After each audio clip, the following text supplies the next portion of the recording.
Bonjour Nicolas Bouzou. Bonjour Dimitri, bonjour à tous. Alors Emmanuel Macron y est farouchement opposé, mais c'est quand même la petite musique qui monte en ce moment chez les économistes. Et si, pour financer toutes les dépenses, pour stabiliser la dette publique aussi, c'est si on augmentait les impôts?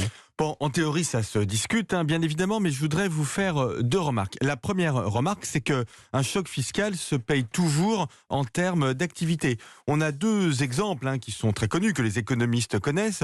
Alain Juppé, en 1995, qui avait augmenté la TVA justement pour diminuer les déficits publics. François Hollande, en 2012, qui avait lui augmenté l'impôt sur le revenu, aussi d'ailleurs pour une très bonne raison, pour diminuer le déficit public. Bon, écoutez, dans les deux cas, ça a retardé la reprise économique. Alors c'est très concret, ça veut dire moins de salaire, moins de pouvoir d'achat.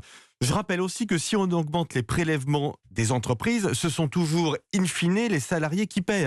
Pas la peine de vouloir taxer les robots. C'est la même chose, j'entends ça aussi. Les robots n'existent pas, ce sont toujours les humains qui payent. Et on peut aussi ajouter que les prélèvements obligatoires en France, Nicolas, sont déjà très élevés. Ouais, alors c'était mon deuxième point justement, 44,3% du PIB d'après Eurostat, c'est un chiffre de 2021. Alors certes, on était à 45% en 2017, donc ça a un tout petit peu baissé, notamment avec la suppression de la taxe d'habitation, mais enfin, c'est à peine un début de normalisation. En réalité, si on regarde le paysage européen, la France est dans le trio de tête, quasiment à égalité avec le Danemark et la Belgique, mais tous les autres pays sont nettement en dessous. Si on pousse l'analyse un peu plus loin, il y a deux spécificités en France. D'abord, la part des prélèvements sociaux, les cotisations sociales, patronales, la CSG, cette part c'est la plus élevée au monde. Puis l'autre spécificité, c'est la grande progressivité de l'impôt.